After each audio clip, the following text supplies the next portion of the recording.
मैं जब विधवा हुई तो मेरी देवरानी ने मेरी शादी अपने पति से करवा दी और वो मेरी सौतन बनकर दिन रात सेवा करने लगी। वो रोज़ रात को मुझे 2 आमलेट के साथ देसी घी का पराठा खिलाती और कहती, जल्द ही तुम हमारे परिवार के वारिस को जन्म दोगी। और जब मैं सुबह उठती तो मेरे पास ढेर सारे पैसे रखकर मुझे डॉक्टर के पास ले जाती। एक दिन नर्स हम दोनों को पहचान न सकी क्योंकि हम दोनों ने एक ही रंग का दुपट्टे से सर और मुंह को ढक रखा था। तो वो मेरे ही कान में बोली, आज अपनी सौतन को नींद की गोली मत खिलाना। मुझे शक हुआ। मैंने उस रात को कुछ नहीं खाया और सोने का नाटक करके लेट गई। कुछ देर बाद मेरी तो जान निकल गई, ये देखकर कि वह तो मेरा नाम रिया है। मेरे साथ जिंदगी ने इतना बड़ा मजाक किया है कि मैं बता नहीं सकती। मैं सोचती रहती कि सब कुछ ठीक है और फिर सब कुछ बर्बाद हो गया। मैंने सब कुछ स्वीकार कर लिया था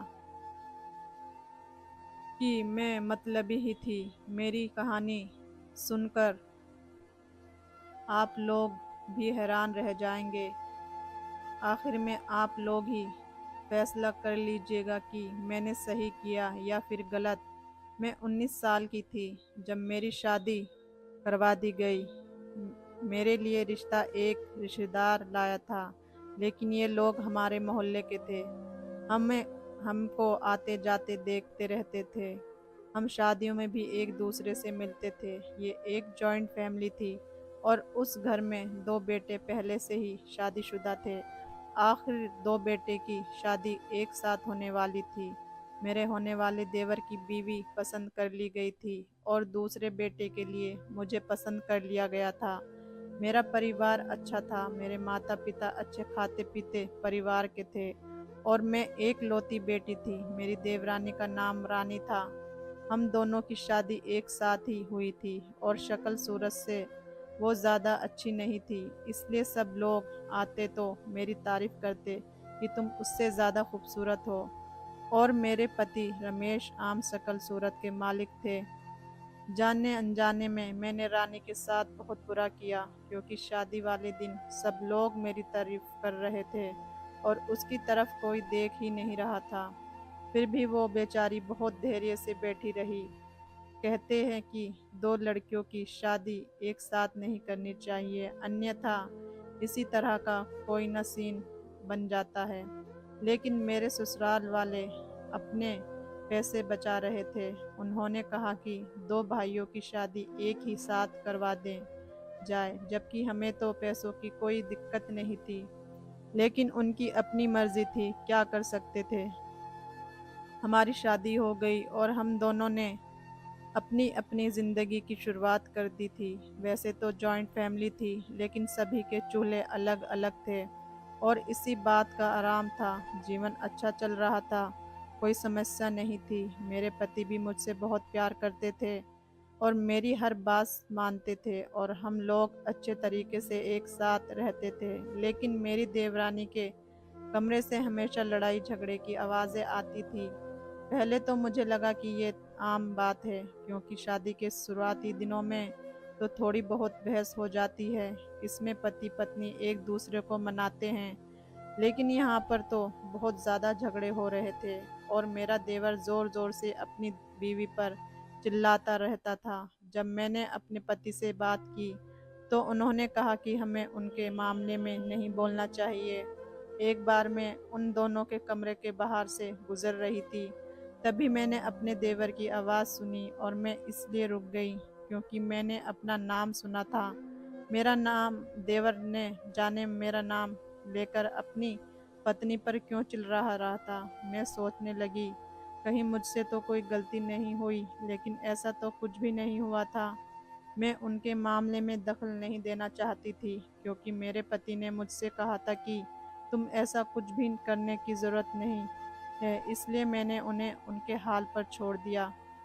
एक दिन मेरे देवर ने मुझे रोका और कहा, भाभी आप मेरी पत्नी को कुछ सिखा दें, उसे कहें कि वो आपकी तरह सज धज कर रहा करे। मैंने अपने देवर से कहा कि आपकी पत्नी बहुत प्यारी है, उसे सजने की ज़रूरत ही नहीं है। तो कहने लगा, बिल्कुल भी प्यारी नहीं है, आप सब उसका दिल रखते हैं, तभी तो वो अपना ख्याल नहीं रखती। एक दिन सुबह से ही मेरा दिल बहुत ज़्यादा घबरा रहा था, जब हमें एक बुरी खबर सुनने को मिली कि मेरे पति इस दुनिया से चले गए। रोड एक्सीडेंट हुआ था। मेरे पति और मेरे देवर दोनों ही मोटरसाइकिल पर जा रहे थे और उनकी मोटरसाइकिल कार से जा टकराई। मेरे देवर को थोड़ी बहुत चोट लगी थी, लेकिन मेरे पति इस एक्सीडेंट में मारे गए थे।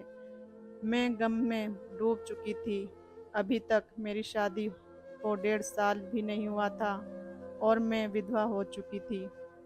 पति के देहांत के बाद भी मैं ससुराल में ही रहती थी। ये दिन मैंने बहुत उदासी से काटे थे। सब कहने लगे, इस लड़की की ज़िंदगी तो बर्बाद हो गई है, अब इससे शादी कौन करेगा। आजकल तो कुंवारी लड़कियों को भी रिश्ते नहीं मिलते। मेरी देवरानी भी बहुत उदास थी, बार बार मुझे समझा रही थी, लेकिन मैंने सारा गुस्सा उसी पर निकाल दिया। मैंने कहा, तुम्हारा पति के साथ ही मेरा पति गया था। किसी को ये कहना बहुत आसान होता है कि संभाल लो खुद को, लेकिन जब खुद पर बीतती है ना, तब पता चलता है।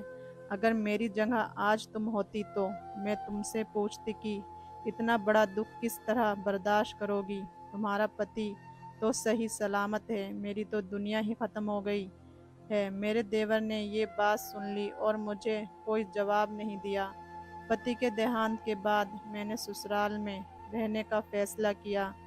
मैंने कहा, मैं वापस नहीं जाऊंगी, मुझे दूसरी शादी भी नहीं करनी है। पति को गुजरे हुए 5 महीने हुए थे जब मेरी देवरानी ने मेरी सास के सामने एक बात रख दी, जिस पर घर वाले तुरंत तैयार हो गए। और वो बात ये थी कि मेरी देवरानी ने मुझे अपनी सौतन बनाना चाहती थी। वो चाहती थी कि मैं उसके पति यानी कि मेरे देवर शिवम से शादी कर लूं। घर वाले और शिवम भी इस बात के लिए तैयार थे। अब सारे एक साथ बैठे हुए थे, तभी उसने कहा, मैं मोटरसाइकिल चला रहा था, भाई मेरे पीछे बैठे थे। मुझे ऐसा लगता है कि वो मेरे से की मौत लेकर चले गए, इसलिए उनकी जिम्मेदारी मुझे निभानी होगी। घर वालों का भी यही कहना है था कि तुम हमारी बहू हो और हम तुम्हें बड़े शान से शादी करके लाए थे। अब तुम हमारे बेटे की आखिरी निशानी हो। तुम्हें देखकर हमें अब हमारे बेटे की याद आती है। तुम इसी घर में रह जाओ तो अच्छा है। मेरे माँ बाप को भी बुला लिया गया। उनका भी यही कहना था कि ये फैसला एकदम सही है। जब लड़का यानी कि मेरा देवर इस बात के लिए तैयार है, तो फिर किस और के बोलने का कोई मतलब नहीं है। निकलता मेरी देवरानी भी तैयार थी। उसने मेरे हाथ पे हाथ रखकर मुझे कहा, तुमने ठीक कहा था कि को समझाना बहुत आसान होता है, लेकिन उसको दुख को बांट लेना बहुत मुश्किल काम होता है। मैं अपने पति को तुम्हारे साथ बांटकर बिल्कुल भी दुखी नहीं हो जाऊंगी। मुझे कोई शिकायत नहीं है। ये बात मुझे बहुत अजीब लग रही थी, बहुत ही ज़्यादा अजीब। मैं ऐसा नहीं चाहती थी कि, लेकिन मेरी ससुराल वाले, मेरे माँ बाप, सब लोगों ने मुझे यही समझाया था कि ये सबसे अच्छा निर्णय है। और मेरे देवर की अभी से सब तारीफ करने लगे। उसने बहुत ही अच्छा निर्णय लिया है। आपने भाई की विधवा से शादी करने से अच्छा और क्या हो सकता है। उसकी पत्नी यानी मेरी देवरानी की भी सब लोग प्रशंसा करने लगे कि भगवान ऐसी पत्नी सबको दे जिसने अपने पति को यही राय दिखाई, वरना पत्नियां तो आजकल ऐसी बातों पर गुस्सा हो जाती हैं करती हैं। सब बड़ों की बात सुनकर मैंने भी हाँ कर दी। मैंने पहले भी कोई जिद नहीं की थी। मेरे माँ बाप ने मुझे कहा था कि उसके लिए मैंने हाँ कहा था। अब मेरा देवर मेरे पति बन चुका था। मैं अभी भी अपने ही कमरे में रहती थी, जिस कमरे में मैं पहली रहती थी। अभी भी वही मेरा कमरा था, लेकिन मेरा देवर जो कि अब मेरा पति बन चुका था, उसी कमरे में मेरे पास आया हुआ था। मेरी दूसरी शादी को अभी 1 हफ्ता भी हुआ था कि मेरी देवरानी मेरे कमरे में आई। देवरानी के हाथ में कुछ था। उसने एक प्लेट में 2 आमलेट और 1 पराठा रखा हुआ था। कहने लगी, मैं यह तुम्हारे लिए लाई हूँ। मैंने अपने हाथों से बनाया है और ये देसी घी में बनाए हुए हैं, और ये आमलेट भी। मैंने कहा, तुम इस समय मुझे ये सब क्यों खिला रही हो? वैसे भी मेरी आदत थी, मैं रात को कम खाना खाती थी। उसने कहा, अब तुम्हें अपना मुंह बहुत ज़्यादा ख्याल रखना होगा। तुम अपना ख्याल रखोगी तो तुम्हारी सेहत अच्छी रहेगी। भगवान जल्दी ही तुम्हारी कोख भर देगा। मैंने कहा, तुम्हें मेरे बच्चे में क्यों दिलचस्पी है? तुम खुद अपने बच्चे को पाने के लिए ये सब क्यों नहीं कर रही हो? उसने कहा, मैं अभी रोज़ यही करती हूँ। तुम्हारे भी बच्चे होने चाहिए ना, अच्छा लगेगा मुझे जब तुम्हारे गोद में बच्चा होगा। और मेरी भी, काश कि मुझे मेरे पहले पति से बच्चा हो जाता तो कम से कम उसकी कोई निशानी मेरे पास रह जाती। ये सुन रानी ने मुझे हैरानी से देखा और कहा, ये बात सुनकर तो तुम्हें बहुत अजीब लगेगा, लेकिन भैया के बीच कोई राज नहीं होता। ये शिवम ने मुझे ये बात पहले ही बता दी थी कि तुम्हारा पहला पति इस दुनिया से चला गया, पर वो कभी भी तुम्हें संतान नहीं दे सकता था और दुनिया की नज़र में तुम बांझ हो जाती। जो भी होता है अच्छे के लिए होता है। मैंने कहा, मेरा पति मर गया, ये कोई अच्छी बात है? उसने कहा, मेरा ये मतलब बिल्कुल भी नहीं था। तुम्हारा भला सोचा है, वरना कौन अपना पति ऐसे किसी के साथ बांटता है? तुम मेरा एहसास का ये बदला दे रही हो। मुझे उसे इस तरह की बातें करके मेरा भी दिमाग न जाने क्यों खराब हो गया था। मैं सोचने लगी, अपने पति से मेरी शादी करवाने में उसे कौन सा फ़ायदा हो सकता था। फिर भी उसने ये सब कुछ किया। मैंने उससे माफ़ी मांगी और अंडा पराठा खा लिया। वो वाकई बहुत अच्छी थी, मेरा भी ख्याल रखती थी। ऐसा भी कभी नहीं हुआ कि उसने कभी मेरे साथ बदतमीज़ी की हो। हालांकि मैंने एक बार गुस्से में आकर उसे बुरी तरह से डांटा था, लेकिन उसने कुछ भी कहा तक नहीं था। और शिवम भी मुझसे बहुत प्यार करता था। मेरे प्रति उसका रवैया बिल्कुल भी ऐसा नहीं था कि जैसे मैं पहले उसकी भाभी थी। थोड़ा शर्मिलापन सामान्य था, लेकिन वो मेरे साथ पहले दिन से ही ऐसा व्यवहार कर रहा था जैसे मैं पहले दिन से ही उसकी पत्नी हूँ। और वो मुझसे बहुत ज़्यादा प्यार करता था। वो मेरा ख्याल रखता था।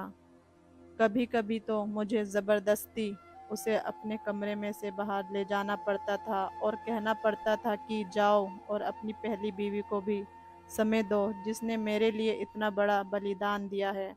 और मेरा पति किसी छोटे बच्चे की तरह जिद करने लगता और मेरे कमरे से जाता ही नहीं था। मेरी सास ने मुझे समझाया कि उसे अपनी तरफ से ज़्यादा प्यार मत दो, तुम बहुत ज़्यादा खूबसूरत हो। लेकिन उसके पहली पत्नी ने तुम्हारे लिए सब कुछ किया है, तुम कभी भी उसे उसकी पत्नी से दूर मत करना। मैंने कहा, मैं ऐसा बिल्कुल भी नहीं करूँगी, लेकिन वो मेरे पति हैं, उनकी मैं कोई बात भी नहीं टाल सकती, ना उन्हें धक्का देकर तो कमरे से नहीं निकाल सकती।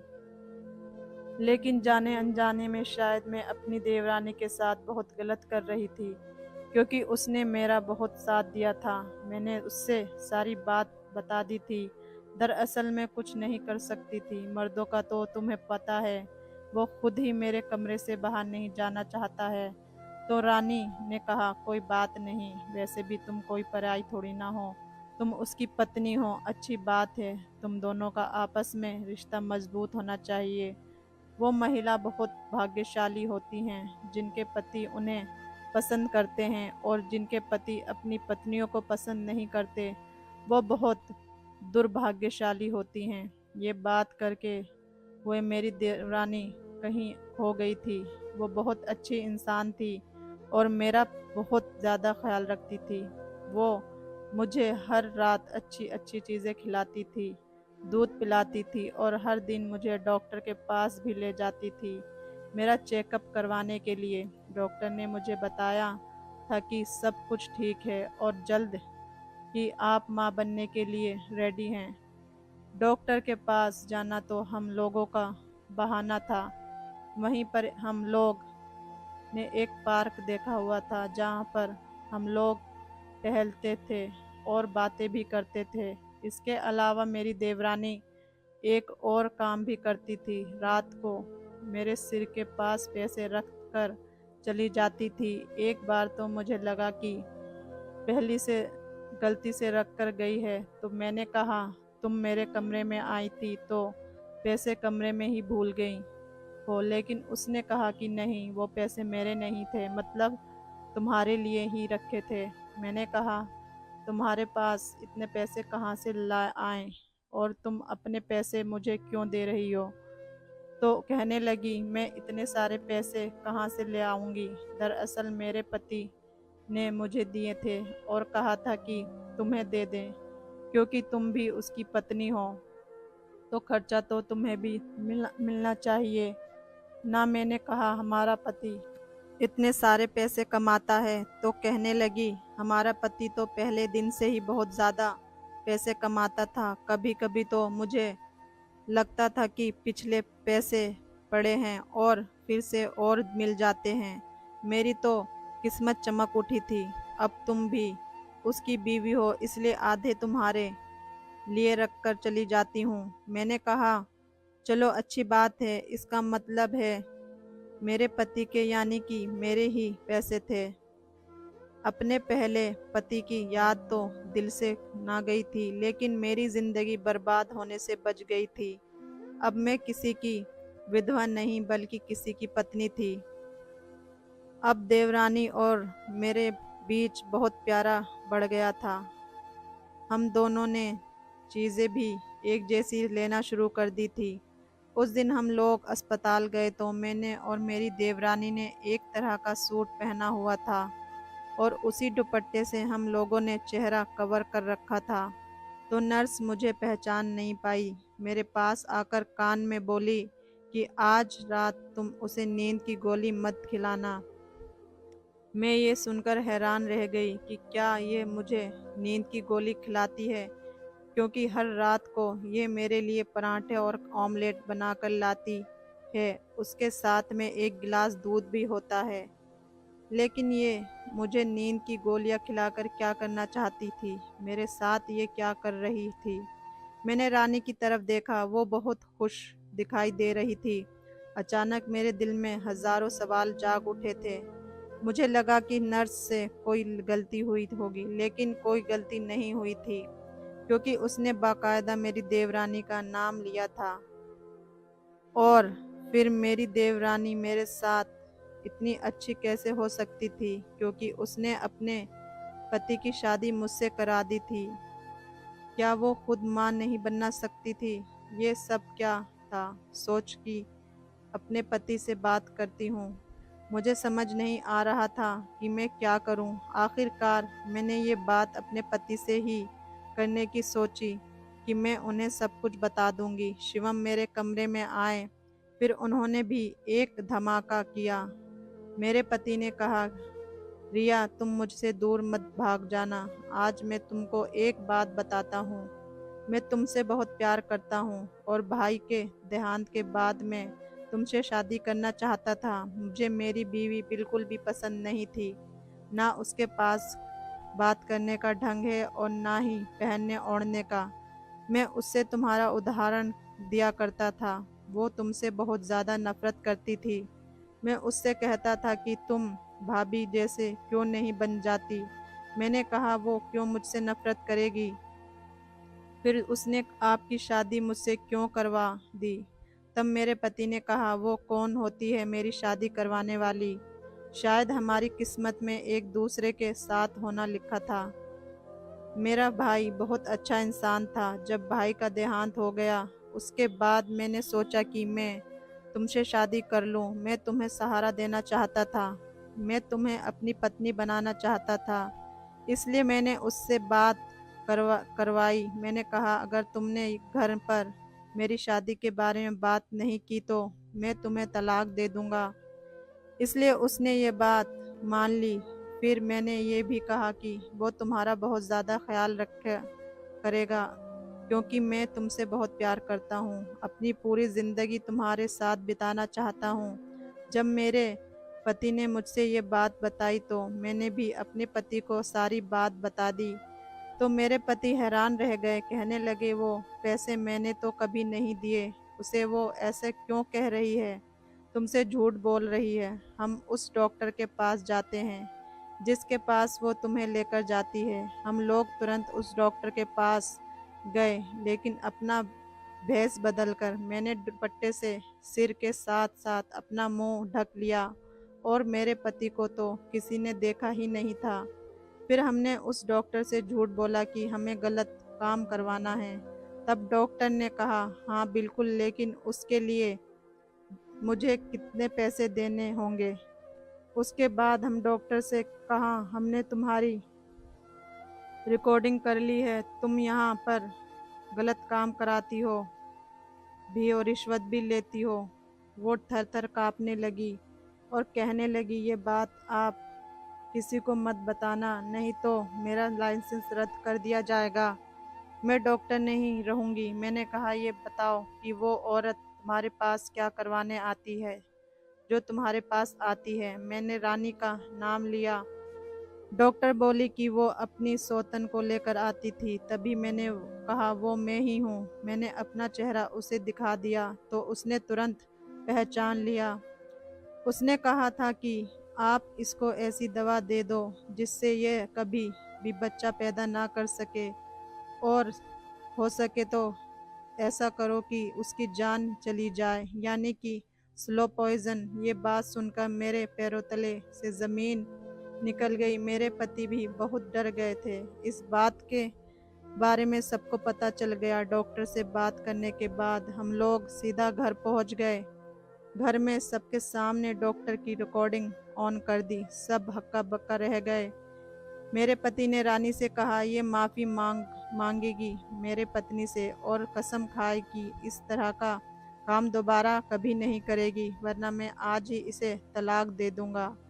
मेरी देवरानी आगे बढ़ी और बोली अरे दे दो तलाक, तुम्हारे साथ रहना भी कौन चाहता है। छी, जो अपनी भाभी पर नजर रखता हो, घिन आती है मुझे तुमसे। ये कहकर रानी घर से निकल गई।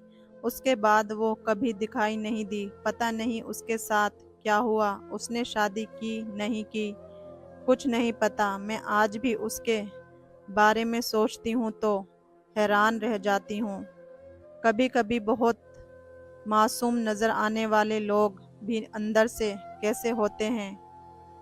मेरे देवरानी के दिल में जहर तब बैठा जब मेरे पति ने उसके सामने मेरी तारीफ करनी शुरू कर दी, लेकिन रानी को इसके बदले में मेरे साथ इतना गलत नहीं करना चाहिए था कि वो मेरी जान लेने पर उतर आए। मगर इन सब से मेरे पति की भी बहुत गलती थी। मैं उसे सही नहीं कह रही। ये सब करने पर रानी शिवम की हरकतों की वजह से ही मजबूर हुई थी। मुझे तो लगा इन सब के बाद माँ बन नहीं पाऊंगी, मगर भगवान के आशीर्वाद से मुझे जुड़वा बच्चे हुए, बेटा बेटी। मैं अपनी ज़िंदगी में बहुत ज़्यादा खुश हूँ। मगर मुझे रानी के लिए बहुत दुख होता है कि वो इस हद तक चली गई थी। लेकिन आपके साथ अगर कोई बुरा करे तो इसका मतलब ये नहीं कि आप भी उसके साथ बुरा करें। अच्छा इंसान वो होता है जो बुरे के साथ अच्छा ही कर जाए।